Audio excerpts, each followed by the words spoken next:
All right, welcome to episode 29. Welcome to episode 29. Yes, our big, beautiful brains are going to be talking if it's better to buy, resale, or pre-construction. That's right. In the city of Toronto. Which type of individual are you? Yeah. Brand new or resale? Yeah. Do you like that fresh condo smell? Or are you okay with the not so fresh resale smell? Do you want to change your toilets? Oh, we get into toilets in this episode. Joey watches zombie wrestling. That's right. I eat. That's what I do. I eat this week.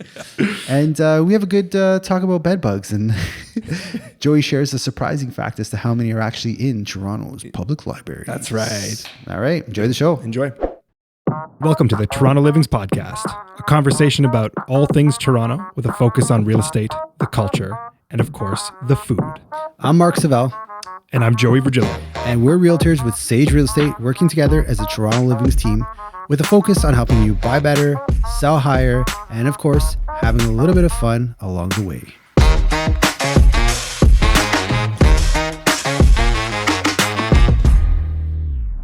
Mr. Mark. Mr. Joey. What's happening? Not much. How are you? I'm good. We are on episode 29. Yeah, we're episode 29. Yeah. So we're getting closer to 50. I know. Yeah, we've got to come up with something for 50. Of course we do. Yeah. We did a 25, so we're not going to do a 30 thing. But No. I'm still recovering from 25. Just do one thing every episode. Just those minor celebrations. Yeah, you know what? You got to celebrate. Every day's a win, right? Yeah, exactly. Yeah. Well, we're going to try to figure out today if it's better to buy, resale, or pre-construction. That's right. It's a very common question we get. Yeah. But first, how was your week? Where did you eat? Lay it on me. Yeah, this week was good. It was actually, I didn't eat out very much this week. Okay. I took the health into consideration. I was talking about that budget podcast that we did a couple days ago. Yeah. I took that to heart. Did you delete Uber Eats from your phone? I didn't. In my defense, I was beside Molly when it happened, and it happened literally the second I got home. Which part? The Uber Eats order. Oh, so oh God. Oh God. All right. Episode 30. Not from my There wasn't from my phone. That's all I wanted to say. Okay. Well, way to throw your partner under the bus. Molly, we love you. I'm sorry. Yeah. Molly, he's sorry. Molly, we love you. Cool. How about you? Where was the food? The hot spot this week. I went to a few places, but the one, so the Raptors are back. The season started on Wednesday. That's right. And like last minute, one of my clients called me up with extra tickets. So I got to go to the game. Oh, okay. Yeah, it was okay. This year's not going to be pretty, but I go there for one reason. And like, we've never been to a game together, have we? No. Okay. When we go to one, we have to do this. The prime rib sandwich. Oh. Okay. Oh yeah. The prime rib sandwich. It's not cheap, but it's Scotiabank Arena. So what is cheap, right? Yeah. It's $25 for the sandwich. Fair. But this is the best $25 you will spend. Really? Yeah. For me. Scotiabank rib sandwich. Yeah. I think Is it just like at one of the random stands that are in there? No, they're in a lot of places. So we sit in the nosebleeds because we're real fans. So we sit up top. And this is I want to say like the 330 area. 330. Yeah, it's where they have the this big roast beef and the guy cuts it up. The secret is you got to put horseradish on it. Oh, okay. Yeah, they have Dijon mustard, which is all right. Yeah. But is it horseradish mustard or just horseradish? Straight horseradish. Ooh. Yeah. Okay. Yeah, it really clears your sinuses. I love horseradish. Oh, this is the best. Yeah. I posted on the video on Instagram stories this week just to give you a tantalizing look. Oh, yeah. So the prime rib sandwich, that is pretty much my most favorite thing about going to the arena is eating one of those sandwiches. Yeah. Okay. Yeah. And I don't break from tradition. It's like we get there, let's eat. That's the first thing. First thing. I don't care if I'm missing anthems, ring presentations, championship banners. I need my prime rib sandwich. Yeah. It's the best. It's so good. Yeah. All right. I got to see if they make it outside of the stadium. Like sure. Anywhere else. Yeah. And more affordable because we're on budgets, right? We're talking budgets last week. That was pretty much the main highlight for me was that prime rib sandwich. I got to give you my highlight this week. It didn't have to do with food. Yeah. But it was a big highlight. Oh. Once a year. Oh. The best event in Toronto. Is it that time of year again? Oh, 100%. It is zombie wrestling time. Is that what your shirt is referring to? If you see my shirt, it says, if you can't read it, it says Super Kicked is home. Super Kicked is, I like that. What's the context? Super Kicked is the wrestling organization. Okay. And they had him at the stand and I was like, I'm not walking away from buying a shirt this time. I support that. And it's a bit tight, but I said it was the only size left, and I said nope, I'm still buying it. Now, is it a bit tight, or are you just really in shape? No, not right now. Okay, I appreciate the honesty. So tell me about Super Kicked. It's a wrestling event. You guys went to this last year. This has now become a tradition. So there's two things that happened in a row, and it happened again, the same thing. Okay. So it's zombie wrestling, which is it's exactly how you think it's going to go. It is the most ridiculous group of wrestlers that are all dressed in zombie gear and just doing the most like gimmicky type things throughout the entire thing. And then after the zombie wrestling, there is the B Sharps. I don't know if you remember me mentioning the B Sharps. The Simpsons band. The Simpsons cover band. Okay. That played at the Rivoli. Nice. So we went and listened to some Simpsons covers, and they're so good. So that was the 1-2 punch the other night. I like that. Yeah. Where was these zombies wrestling? Zombie wrestling was Great Boat Hall. Longboat Hall. Longboat Hall. Where's Longboat Hall? Queen Street. It's like right near the Ossington Strip. Oh, is it Queen and Dovercourt? Yes. Great Hall. Where'd you get Longboat from? No, it's Longboat Hall. It's Longboat Hall. Okay. Oh, there's Longboat on the side of the thing. Is it Great Hall? I only know it as Great Hall. You might be more hipper than me. It could be called this now, so I'm not going to call you out on it. It's not necessarily a blog to yo fact that you're dropping, but I believe it's just called the Great Hall. Okay, all right. Maybe it's a Great Longboat Hall. There's a double whammy. Yeah, there's something to investigate. We will get. Yeah, I'm gonna put it in the show notes. Yeah, we're gonna get down to this. Yeah, we're gonna solve this great debate. So is it just once a year? The zombie wrestling is once a year. Right. Super Kicked, which is the organization, they do regular wrestling shows. Just non-zombie. Just non-zombie stuff. Okay. Yeah. And do you have a favorite wrestler? Oh, Psychotic Michael. Psychotic Michael. First name basis, eh? 100%. And he started as Psycho Mike. Okay. Apparently. Okay. I only got into him after he was Psychotic Michael. But he got so crazy that he elongated both parts of his name. I like that. Did you introduce yourself as Dr. Stevenson? No, I wasn't a part of the show, unfortunately. Well, we definitely need to get you part of the show next year. Dr. Stevenson comes in. Oh, man, that would be the greatest proposal. Not saying you're proposing or anything like that, but like if you wanted to propose to your partner at a zombie Molly is so into it. Yeah. So yeah, 100%. I think it would hit home if it happened. You come up through the middle of the ring. Ding! Joey just rises up. Zombie Joey. Last year, that was a thing that actually happened. The zombies came from under the ring. Actually, Psychotic Michael made his appearance that way. And this year, no Psychotic Michael through the middle of the ring? No, he just came in like normal. Okay. Yeah. Full zombie gear, still had like, the it's so funny. They put the fake skin that was like the infected skin on them that was all just peeling off by the end of it. I love it. How long was wrestling? It ended up being from, I think, about 9 to 11:30. Oh, it's good value. It was a good run. Yeah. They didn't do intermission this time. They just kind of like bulldozed right through. Straight through. Yeah. Maybe they want to catch the B Sharps. That's right. Yeah. Did you see Psychotic Michael in the crowd? No, I wish I did. I would have gotten his autograph. Are you kidding? Is he Toronto based? I'm assuming so. Can we get him on the show? Oh man, Psychotic Michael's real estate advice. I would love that. Okay, we got work to do. Episode 50. Let's manifest Psychotic Michael. Let's manifest Psychotic Mike. All right, awesome. Yeah. I think it's time for news you can use. I think so. Please. No, you're the voice. I'm the sound. Oh, sorry. Yeah. Sorry. News you can use. Oh, right. I remember now. You're the sound on the transition time. I'm the voice. Gotcha. Yeah. All right. So now that we got that sorted out. Okay, but this week has seemed extremely long. Does it feel like that to you? Yeah, like a month long. It feels enormous. Yeah. Yeah, because I'm like, oh, nothing really happened this week. And then I'm like, when was that rate hold? That was Wednesday. That was on Wednesday. Yeah. 3 days ago. Well, the Bank of Canada decided to hold their rates. Yeah. Which means if you're on a variable rate mortgage, if you have a line of credit, if you have anything associated with the variable, you're going to be paying the same amount. Nothing has changed there. That's right. And hopefully that does something to get the market a little bit busier. Yeah. Yeah, hopefully this brings it up. We'll see how the rest of the year goes, but it's a nice it's a nice refresher. Yeah, I don't think it's going to have a big impact on the market simply because there's been 2 holds already or 1 hold. Yeah. September was the first hold, I think, or was it August? August, September. I don't know. They're all merging together. Anyways, I think we're on our second hold, and the market is still pretty much. Yeah, that's right. It was just before the fall market where they paused. Yeah, so I don't think this is going to necessarily stimulate anything, and I don't think that's their their intentions. It's more just to give a little bit of relief because it is getting damn expensive out there. Yeah, it's tough. Yeah. It's tough. And if you don't follow Mark on Instagram, I keep hearing that song. It is glorious every time I hear it. A storm is passing over. So it's a Miami Children's Choir, and they've got the greatest song of life, and it gets so uplifting. And every time I hear that there's a rate hold, I got to play the video. Yeah, it's absolutely like that's Pavlov dogs. Pavlov. Oh my God. Say that 5 times fast. Pavlov dog effect. Still recuperating from zombie wrestling right it's okay, now. man. It's okay. I'm gonna get some coffee going. That sounds good. All right, we'll get some coffee. Ooh, I think I'm too hot there. All right, coffee's going. All right, beautiful. Yeah, so that's good. Rates are holding. We have one more announcement scheduled for December. Do you know the date on that off the top of your head? I don't. No, not off the top of my head. Yeah. I'm gonna pull it They're up usually like the end of the month, 25th, but I don't think they do like a Christmas Day announcement. No, that sounds wrong. Yeah, that sounds so wrong. Yeah. I don't want to be sipping eggnog and find out my rates are going up in the new year. Blasphemy. Joey's working on that right now. December 6th. Oh, that's a quick one. December 6th. Yeah. So about a month from now, we're going to find out if they're going to increase rates again or hold them or potentially drop them. Yep.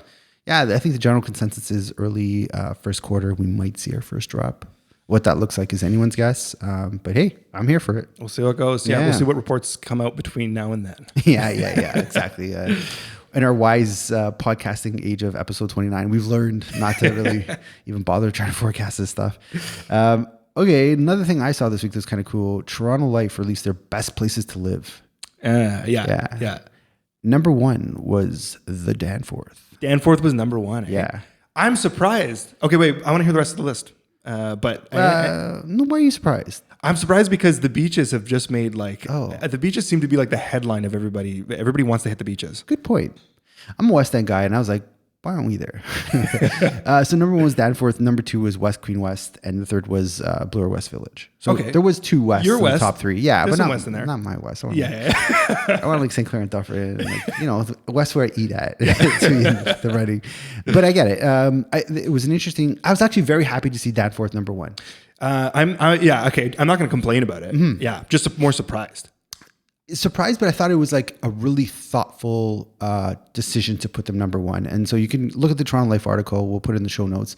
They actually used a ton of different metrics to come up to why it's number 1. So it's not just a subjective panel of humans. Oh, I think AI was consulted on this. Okay, but they said the triple E, so employment, education, and entertainment. And the Danforth has it all. And the Danforth is this kind of I don't want to say underserviced, but kind of looked over neighborhood for a long period of time. You only kind of think of the Danforth when it's Greek town, yeah. And there's so much more of the Danforth than just Greek town.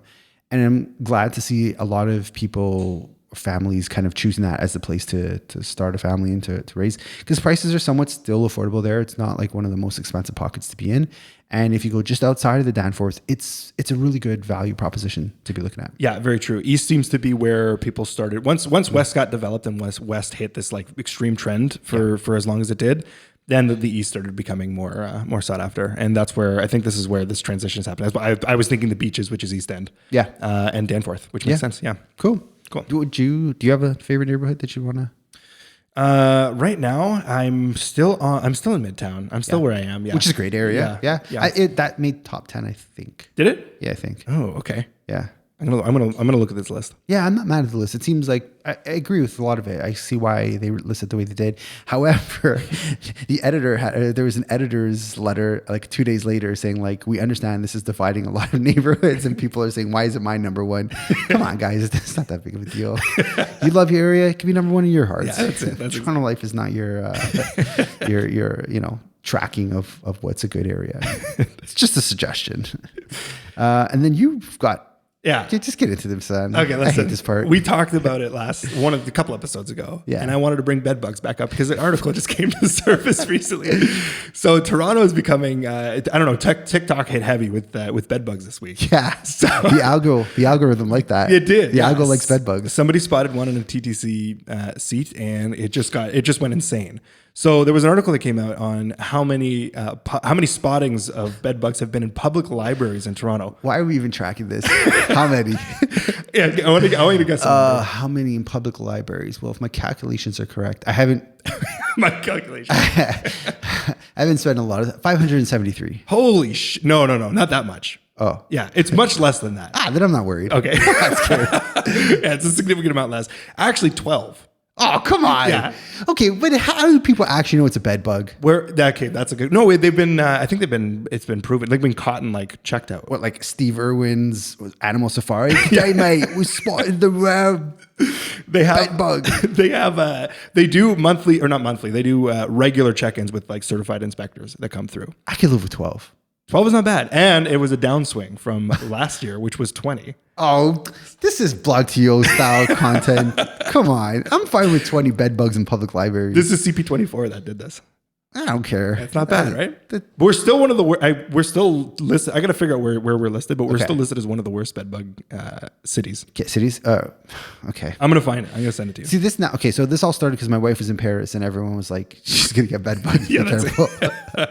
I love you, Pookie Bear.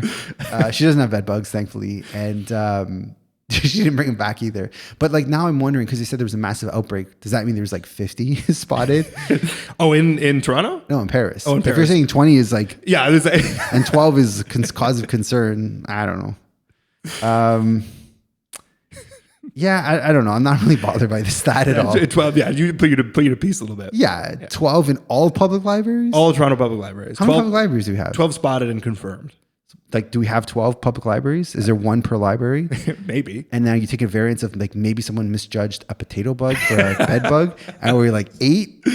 I like those odds. I can live with those odds. But fun enough, Alex Wong had his event this week. Yeah. And Ryan and Brenda, Okay. friends of the show, yeah, and friends of Eating Well. Yeah.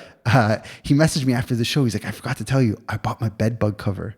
Oh, so he listened to the podcast and he's like, Joey brought up a good point, and he got a bed bug cover. Get out of here. So he's proactive. So Ryan, good on you. Good on you. He's aware. Yeah. We salute you. We salute you. Cool. Shall we get into transition time? I think so. Yeah. So I'm sound effects on this one. Yeah, I'll do the voice on this right. one. It's time for transition time. Shoo, pew, pew. Welcome to the show. This week's topic is resale versus pre-construction. What is better for the real estate buyer? I love that. I love that, man. That was Dolby 3D sound. I should sell these as a package, man. Yeah, Sound engineers, side listen hustle. for it. Yeah. What would you call your package? Joey Sounds? Yeah, Joey. Yeah, Joey sounds. It's as simple as that. I mean, is this coffee brewing? Nope, not yet. All right. Yeah, this is a common question we're getting asked quite a bit, more and more so. So as you know, a lot of buyers are on the sideline to try to figure out, okay, you're telling us it's a good opportunity, but we're also seeing a lot of pre-con projects come up. Yep. What should we be doing? Where is the better place to put our money? Should we buy now, move in, get this process started, or should we buy 4 or 5 years out and kind of see where the market goes and just rent in the interim? Yep. And I don't know what the answer is yet. I'm still conflicted. I mean, I kind of have a side that I'm more on than the other, but let's get into it. Let's kind of look at that and see what makes more sense. Yeah, I think okay, I'll start by saying I think it's very, it depends on the individual. Subjective? Yeah. That's if you want to skip this show note, that is the answer. If you want to skip this episode, it comes down to the individual, but let's figure out why it comes Let's up. explain why. That's where the meat and potatoes are. What individual are you? Yeah. Which people in Toronto, as Blog TO likes to put in their headlines. Yeah. Are you angry? Are you outraged? Are you outraged? Are you enthusiastic? All right, you want to kick us off? Yeah, let's start with resale properties. Okay. So on a very simple basis, we're only comparing condos in this type of situation. We're talking about living in Toronto proper, like downtown Toronto. This is not comparing Vaughan. And it's because there's a whole other market that we're kind of seeing out there happening right now. Yeah. So you have a choice. You've got a good job. You've saved up a good amount of money for your down payment. Do you want to get into the game right now, or do you want to wait a little bit? Yeah. And if you're going to start with the resale side of things, let's maybe talk about some of the pros as to why resale might make more sense for you. Yeah. Okay. So here's my biggest pro. It's built. Yeah. It's done. Yeah. There's no chance of the project getting canceling. There's no seeing a floor plan and getting something different. You can physically walk into the place today. You can see what your bedroom is, check out your view, spot any potential downfalls of the unit without trying to guesstimate where things will land. Yeah, exactly. That to me is the really big reason why resale makes more sense is if you're a first timer, you should be looking at what you're going to move into. It shouldn't be just a speculative play of like, oh, well, in 4 or 5 years, we'll see where the market is. Yeah. Remember, your home is shelter before an investment. It's so overlooked, but because, there's so much money that's been made in resale values in the last 10 years, it's really shifted to like, oh, where am I going to make more money? No, it's your shelter first. And so you should be putting in place, obviously location, but also the internals got to make sense. Yep. The floor plan, the space, all that has to be a good fit for you. Yeah, 100%. That's a big piece of it. But being able to walk in, smell the building, feel the building. Smell the building's actually important. That's on the list for a reason. Yeah, no, 100%. There's one at, I'm not going to call it building, but it's at Wilson and Dufferin. You want to get a contact high, a little wacky tobacco, devil's lettuce, if you may, Mary Jane. What are the kids call it today? Yeah, wacky tobacco. Did you say that one? I said wacky tobacco. Yeah. We're talking about weed. Yeah. If you want to get a contact high, you walk through the hallway of this building, and I swear to God, I catch a buzz every time I walk through there. Yeah. It just reeks of weed. And to some people, that's really problematic. So resale definitely gives you that advantage where you can see what your neighbors are like. You can see if the floor is loud that you're going to be potentially buying on. You can see the views. Another very important thing. Yeah. It's everything you're buying is way more guaranteed. Way more guaranteed than the resale. Yeah. Or than the pre-con. Than the pre-con. Yeah. So and then the history of the building. You will know if they've had issues in the past. You can look at the status certificate. You could review it. You can see if there's going to be hikes to the maintenance fees. It's a much more predictable way to budget. Living in a condo. Yeah, absolutely. Resale way. Yeah, and then something I'm also going to bring up is I'll bring up the. You're buying at today. Sorry, we're talking about resale benefits, right? Yeah. So you're buying at today's price as opposed to, speculating price. Future price. This is a big misconception for a lot of people who aren't in yet is the fact that resale, because it's not built, might be cheaper. But not the case. No, resale is cheaper. I keep mixing up pre-con and resale when I'm speaking right now. Okay. I know what you're trying to say. Yeah. Yes. Pre-con is much more expensive than a resale. Absolutely. And that's because pre-con is gauging for this like future view of what real estate prices will be at, as opposed to resale, which is today's prices. You're seeing comps that are happening today. Yeah. And they're market determined. You know exactly, what's good value because you can compare somewhat apples to apples of nearby prices and values. So that is, definitely a big one where you know exactly what you're paying today. There's not the surprise of like, my closing costs went up. We'll get into that in the pre-con side of things, but I definitely think if you're a first timer specifically, resale makes more sense. Yeah. Definitely makes more sense. Yeah. There's a lot less that you're guessing. And it comes to, and also when it comes to financing, let's get into that. Yeah. So financing is a big one on resale because you know what you're getting, and as you're getting it, you know what your rate is, you know how much you need down. It's all, not to say that in pre-con you don't, but there's other fees that might hit you that you don't expect. Yeah. So when it comes to knowing more certainly where you're going to be at, knowing you can move in 60 to 90 days or something along those lines once it closes. There's no developer fees that might hit you sporadically out of nowhere. Yeah, and speaking of price, you could also negotiate, especially in this market right now. That's another one, right? Yeah. So with pre-con, there is no negotiating. The developer sets the price, you're paying it, end of story. Yeah. There's, they might throw in a locker and a parking when times get tough. Not even parking anymore. They might throw in like a faucet upgrade. Yeah. Because they have their tight margins that they got to like meet to make the project successful for themselves and for it to be profitable. But with resale, you could also change things out right off the hop. Like if you don't like something, you can change it. Yeah. With pre-con, it's a lot harder to get the developer to take down walls or to change certain things. And if they do, they're charging you.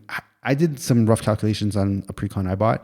It was 4 times the price as if I had done it myself to do some of the upgrades that the developer was offering. There you go. That's a huge difference. Yeah. Yeah. It's a lot. And so I think when you're a first time home buyer, you have a lot of uncertainty. Like it's a big step, right? You're going from renting to owning. It's probably going to cost you a little bit more a month taking that step. Yep. Resale just gives you that security of knowing exactly what your financials will be. Yeah. Yeah. Very true. And I'll even speak on the investor side. Yeah, go for it. So on the investor side, this also helps you with rent. When you're purchasing something out in the future, 5 years from now, you have no idea where the rental market's going to be and your monthly fees are going to be by the time that thing's done. So gauging where you're actually sitting in I guess a cash flow or cash negative situation, depending on in Toronto, 9 times out of 10 it's cash negative at the hop, but you at least know what you're getting into right away, and you can really make an educated decision in that respect. Whereas if you're buying 5 years down the line. You don't know. I mean, look at the people of today. Yeah. I don't think anybody expected interest rates to be this high, and a lot of closings that are happening now. Yeah. And like, I don't know if I share this on air or off air, but there's a few projects that sold 3-4 years ago where they're currently in their interim occupancy phase and pre-construction process.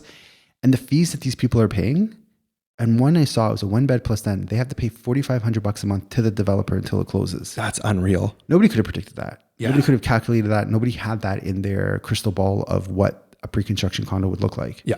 So, there's just a lot more uncertainty if you go the pre-construction route. And there is an appetite for some people to do that. Mm-hmm. But I think if you're a first timer and if you're just getting into the game, even if it's your first investment property, I still like the comfort of being able to calculate everything out resale wise. I'm with you. Yeah. It is still like you're playing a big speculative game when you do pre-con when it comes in an investment world. Yeah. It's very based on speculative, I guess, guessing. Yeah. 100%. Yeah. So let's talk about pre-con. So what does this process look like if you're going to buy pre-con? You're essentially buying an agreement. You're agreeing to an agreement. You're buying a floor plan in a sales center with finishes that might not even be reflective of what you're getting. Yep. At a timeline that could be changed, almost doubled in some situations. Yep. At a cost that's locked in, but with variables that can change from now until closing. Yeah. With no guarantee that the project's even going to be built. So why the heck do people do it? Well, I did it. Yeah. And I actually did it as my first home. So, and this is maybe why I think resale does make more sense, is because I took the other road. I took the pre-con road on my first purchase, but I went in there with very loose expectations. Mm-hmm. I said, look, I might get what I'm thinking they're going to be offering me, but if I don't, I'm not too attached to the final outcome.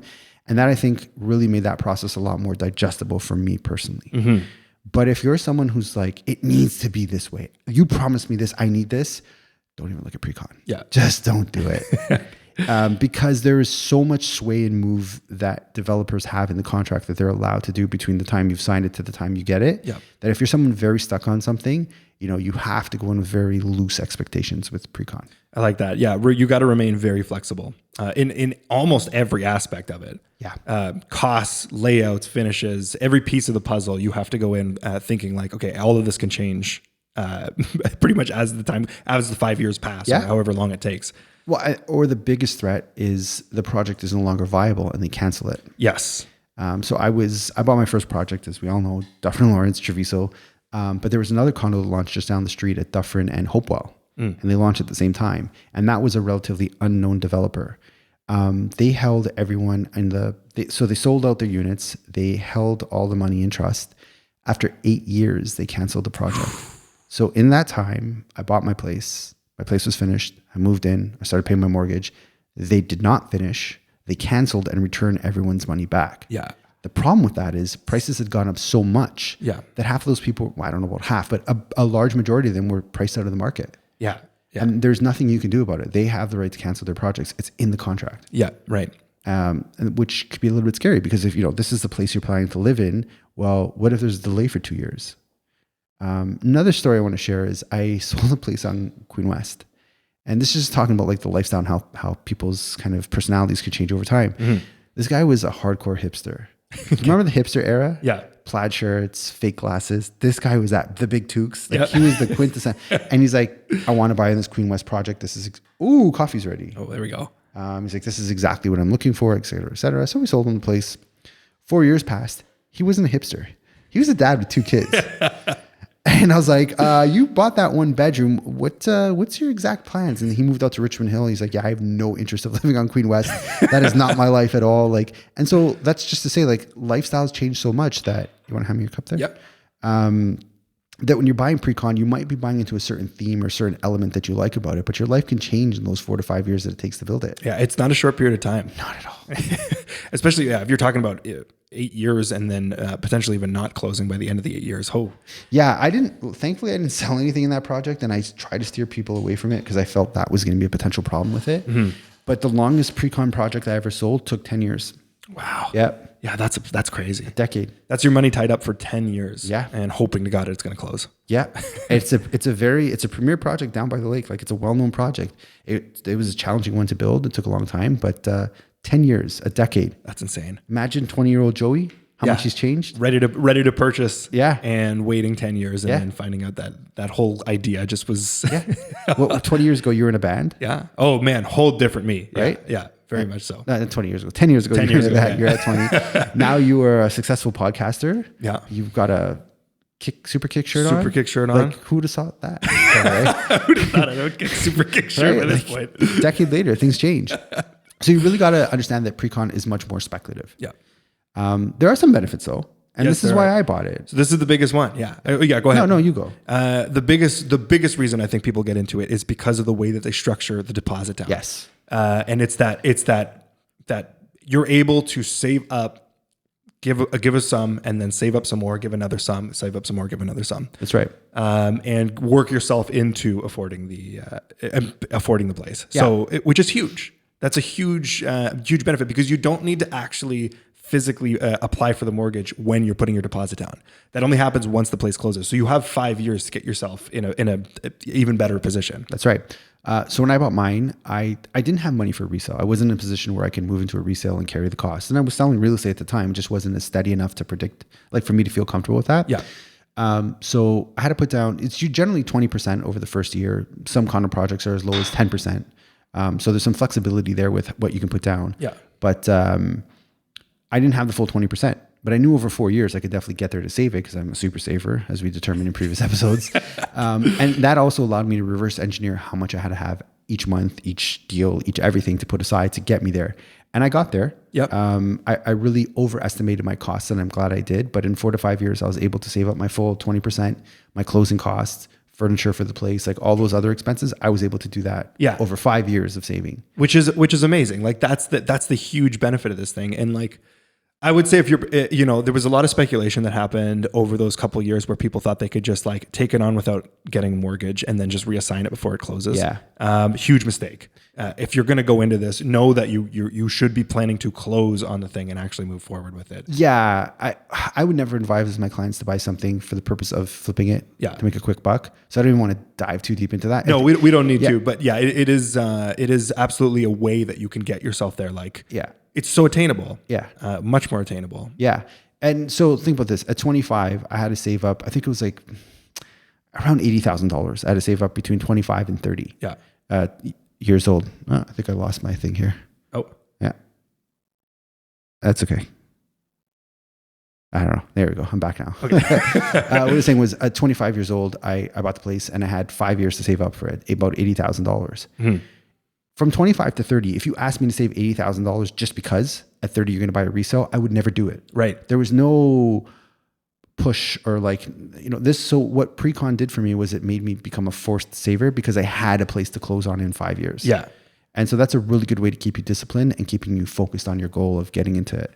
Whereas with resale, you have to kind of save up your money, your 10 to 20% on your own and be very disciplined. Yes. Pre-con kind of forces you to do that. So I do like that element of it. And that's what helped me get my place. Yeah, that makes a lot of sense. Yeah. Again, like we said, some of the risks are the project might not close.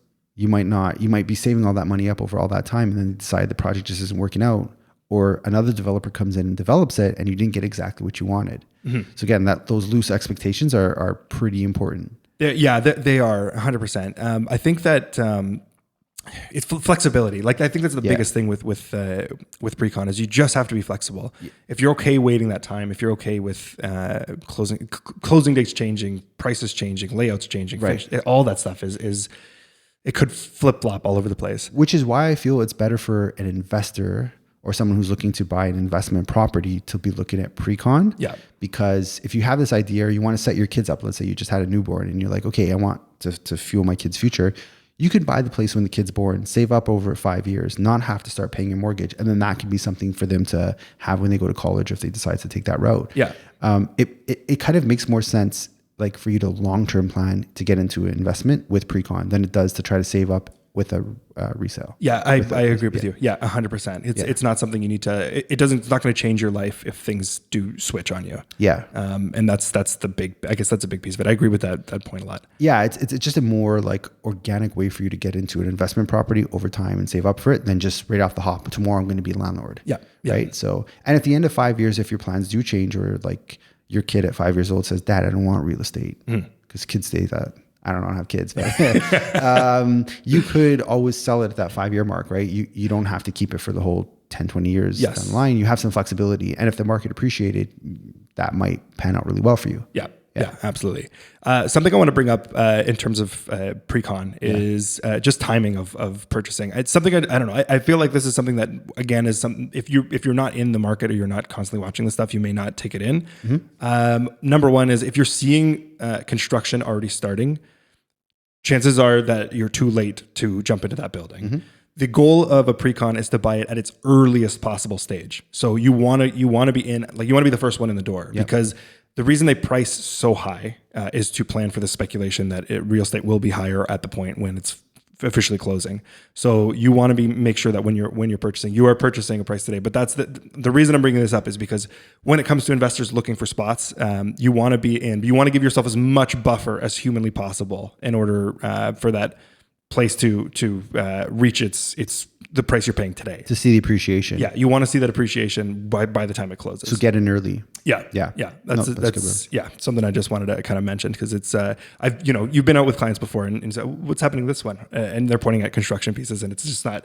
It's likely too late for something really to you to make a real good profit on. Yeah, exactly. If you're an investor, you want to get in as early as possible. The VIP launches are the way to do it. Now that market's kind of saturated, I find. Like I used to sell a lot of pre-con. I've gotten out of it just because the whole like strategy or the whole system of selling it's messy. Right. But anyways, the point is you got to get in early to really see the best type of chance of a good return. Yes. Yeah. You want to get in at the lowest price. Simple economics here. Yeah. One thing I want to talk about with pre-con that people aren't often told is, let's say you buy your place for $750,000. There are closing costs above and beyond land transfer tax that you have to pay. And these are called adjustments. And the amount of those adjustments can vary widely. I've seen as low as $5,000. I've seen as high as $100,000. So basically what an adjustment is the developer has to do a bunch of things for the city, maybe install a park, new infrastructure around the project. And they pass a portion of that cost back onto the buyer. So it's very important that when you buy the place, you have a lawyer review it and you have a very clear indication of what those adjustments are going to be at closing. Yeah. It's not an exact science, but if you can have a figure of roughly 20K, that just gives you another target to save for to make sure you have the right amount for then. Yeah. And then the second thing that no one talks about is the phantom mortgage. You heard about this? Yes. The phantom of the mortgage is here. I should go as that for Halloween. That's not bad. Phantom mortgage. The phantom mortgage. Because high rates are spooky. A phantom mortgage, interim occupancy, they go by both names. What that means is the building is done. Yeah. And we saw this at Rodeo Drive. We went to go check out a place last week. Yep. The building's done. Sorry, your unit is done. It's livable, all the stuff in there. For the most part, there might be some few small deficiencies, but you can live in your unit. But your hallways aren't done. The amenities aren't open. There might not be concierge, security. All the other components of the building are still under construction. Yep. And you can't decide, oh, well, because it's not done, I don't want to move it. No. The day you get your occupancy is the day you start paying this occupancy fee or this interim occupancy fee, the phantom mortgage. It is comprised of 3 elements: the property tax, the leftover mortgage from the developer, and the estimated maintenance fee. Yeah. Those can be really wildly high, as I alluded to earlier. $4,400 a month on another project we're checking out. That's insanely high to pay. Yes. It's very hard to calculate exactly what that would be because one of the components is the mortgage rate. But you will be paying that anywhere from, I'd say at minimum 6 months to as long as 2 years. I've seen in one project. And this does not go towards the principal of it at all. No. This is like you're paying rent. Exactly. Until with pre-con, there's 2 closings that happen. Yes. There's the first closing, which is you start living in that almost like a construction project still, and you start paying rent to the developer, and then you have the actual closing, the final closing when your mortgage starts and all that other fun stuff. Then you start paying down the principal. Then you start paying the principal. Now here's a fun fact: this is an Ontario thing. In Vancouver, they don't have this interim occupancy. I heard about this recently, actually. Yeah. This is specific to us. This is an Ontario thing. I don't know if other provinces also have it, but I definitely know Vancouver doesn't, and I definitely know we do. And I definitely think it's something that we should be looking at to get rid of because it adds so much more expenses. Yes. And I know the developer's motivated to close off the project because that's when they get paid. But let's say they're a little bit over on some of their overages. Well, they're collecting on this times 500 units over a year and a half. I don't know. Something about it just doesn't. It doesn't set up, right? Just doesn't. Yeah, it doesn't sit well with me. Not as well as this fantastic coffee. I was gonna say let's get a good cheers in here. Pinkies up. Ooh, light just came back on. Look at that's exactly what happened when I just took this coffee. Okay, so pros of pre-con, you have some time to save. There is sometimes a built-in profit with it that you can build up over time. You do have a little bit of flexibility in your finishes. You're going to get a brand new project. Yeah. I don't know if you're like, I have so many clients that tell me they want a brand new toilet. I don't know if that's a thing. They're like, it makes sense. Yeah, you're the first to live. It's like that new car feel, right? Like even if you buy a car that's a year old, it's just not the same as that fresh smelling new car. Yep. So Absolutely. I get that. So there are some benefits to it. But I think in the end, it's more so what's going on. I'm just laughing at the toilet. The toilet? You looked at me when you said that. Oh, remember when I said clients? Yeah. That's me. I'm the client. Every place I get, I have to change the toilet out. Yeah. I get it though. I get it. Right? It's such a simple change, and like that makes a big impact. I think so. Well, just cleanliness. I don't know. I just feel like I'm sure the people we bought from were fine, but we gutted our bathrooms. And I feel a lot better because of that. Like I can live with 12 bed bugs in the public library. I don't know the history of these toilet bowls that I'm.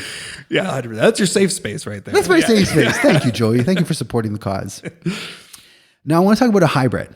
Okay. So there's resale and there's pre-con, but like everything, there's got to be something in the middle. And assignments. And I know we kind of poo-pooed on it. Okay. But assignments are the hybrid option. So what an assignment is someone bought this pre-con contract 5 years ago. Closing is about to come. They can't make it. They don't want it. They see profit. Whatever the story is, they want to sell that contract before closing. Yep. You might be able to get in, especially now in this market, at prices from 3, 4, 5 years ago. Yeah. If someone's desperate. Yep. Now, assignments are messy. You need a really good lawyer in your corner, someone who's done it multiple times. I hate them straight up. Yep. When clients ask me, I'm like, oh, no, I just don't like them. But they are worth looking at for the right client and for someone who has the right amount of down payment. It could make a lot of sense. Yes. With assignments, you tend to just out of the gates, you need more cash on hand. Yes. So there's a big thing because you're taking up that 20% down payment right out of the gates plus extras. Correct. Development fees and things. You're taking all that on. And you're still taking on the risk of not knowing what the building is. You're still buying a floor plan. A lot of times you can't see it, but you might be only waiting 6 months to a year before that project's done, or less in some situations. It could be weeks. It could be much closer. Yeah. Yeah. Exactly. So there are great deals right now to be had in the assignment market. And so this would be really good for a resale person who wants brand new, never lived in, has the cash on hand ready to go, but doesn't want to wait 5 years for a project to be built and wants to minimize the risk of all those things that we stated before. Well said. Yeah. So an assignment's kind of like that middle ground. Yeah. Sometimes it could really, really make sense. And sometimes it could be a pain in the ear. Yeah. But I think the key thing, once again, is make sure you're lined up with a lawyer that knows what they are doing. Yeah. Because you want to go through that contract pretty slick and make sure you're covered in that sense. Developers alone can get really out of hand. Yeah, you're on the hook for everything that original person signed for. Yeah. So you want to know damn well what's in that contract and what your obligations are, especially your closing costs. And if you could find out how long that occupancy fee is and how much or how long of a time you're going to be paying it, that's also very crucial information. Yeah. And we're getting really deep here. This is more conversations that we'd have offline. Yeah. But if you're looking for kind of that in between, I think assignment's the way to go. Makes sense. Yeah. What would you do, Joey? What would I do? Yeah, right now. Right off the hop. So no judgment. No, and it's a lifestyle thing, right? Because you think about lifestyle and like right now it's the debate of am I going to stay where I am? Because I think if I ever did pre-construction, it would be just like I would have to be okay with not moving. Okay. And kind of staying where I am. And I would need that flexibility to be like when it closes, I'll see where I'm at. Yeah. Because I wouldn't put all my eggs in the basket of once this closes, I'm 100% moving in. Okay. So that's the thing. I think realistically, as of right now, I'd probably end up doing something pre-con. Really? I'm thinking about it. Yeah. I thought resale. And usually I would say that, but with the way that things are, it's just a personal thing. Yeah, right? yeah. And that's exactly the answer that's correct. It's personal. Yeah. It's what works exactly for your situation. So there's no surefire way that's going to bring you success. That's exactly it. And it might just be a thing of, because I am very happy with where I am right now. So maybe it is a thing of maybe I'll just hold here and see what happens by the time that closes. Yeah. And also lets me build that little piece by piece out, those deposit structure and like, just see where things go by the time it hits. Yeah, and a great strategy, especially if you've been renting in a place for a long period of time and you're on like a really low rent. Janelle S is in a similar situation where I'm trying to tell her like you should stay in your rental and buy a pre-con, because this will allow your monthlies to be at a low amount as well as still being in the game. So you're still benefiting from having low monthly cash flow, but you're also invested in real estate, even though you could live in it if you want, but you might want to rent it out if rents are so high. It might make a better proposition for you. Yeah. And so I really like that hybrid option of like, you could stay renting and just buy pre-con, save up and see where you are in 5 years and then go from there type thing. That's exactly it. Yeah. If you start taking that eggs in the basket and like removing yourself from like what is that affordable monthly payment, and put yourself into something more expensive, then your saving up is going to slow down quite a bit. Exactly. So it just might be the smarter choice. Yeah. Like for me, I'm all over the place. My first one would go against the advice I'm telling people now. I bought pre-con first. Mm-hmm. Then we're in a resale now. We're in a resale loft that we live in. We bought, but I bought a pre-con at the height of the market. I bought a pre-con in February of 2022. I guess it's only been a year that we had it. And we bought this primarily for investment purposes. I don't think we're going to live in it, but it was interesting to see how things had changed, how contracts were a little bit more tighter in favor of the developer.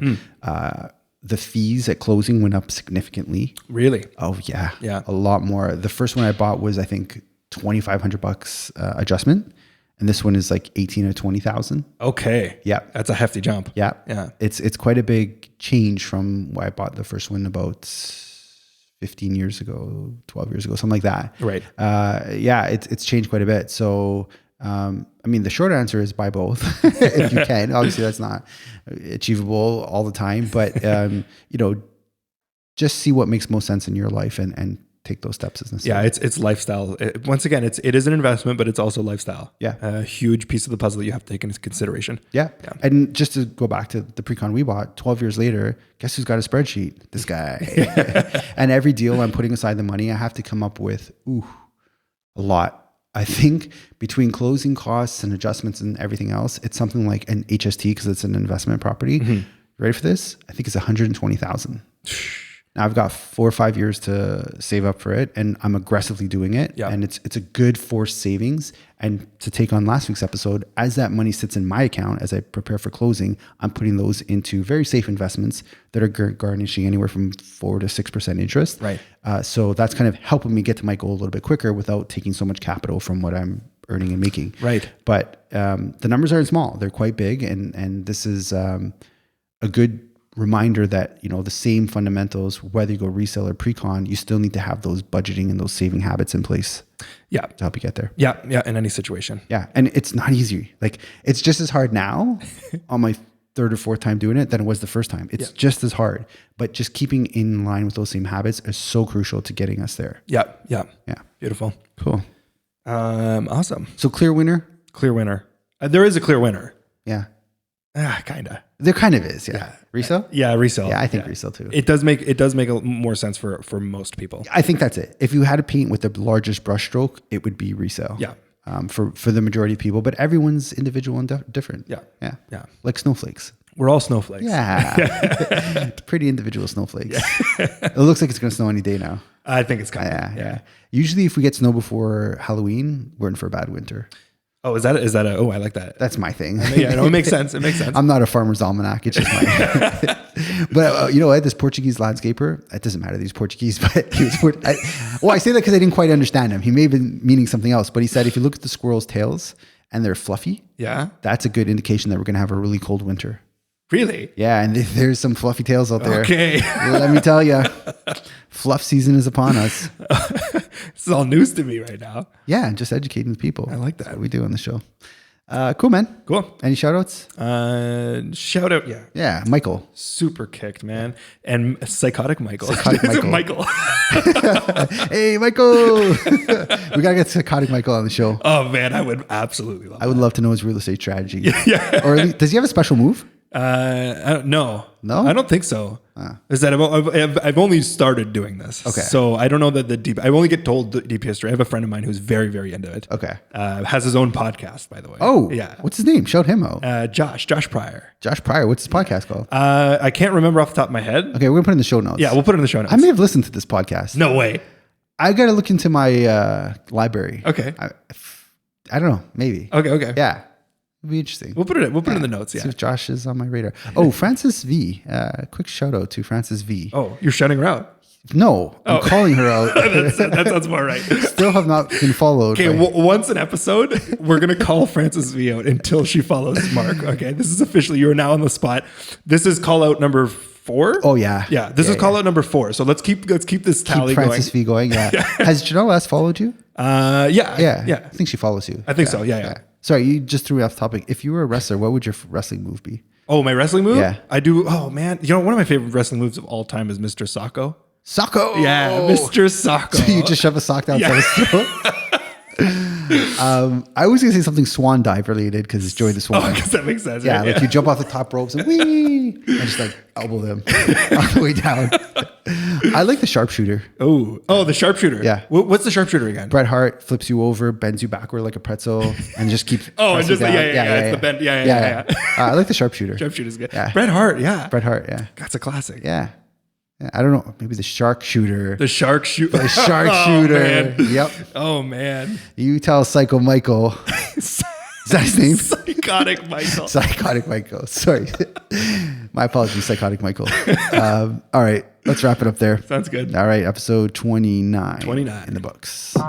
Thanks for listening to the Toronto Livings Real Estate Podcast. You could find more information on how we work over at torontolivings.com. Be sure to sign up for our newsletter to get price reports from over 150 different neighborhoods in the city each and every month. If you got any value, please like, subscribe, and share with your friends. And if you made it this far, thanks for listening.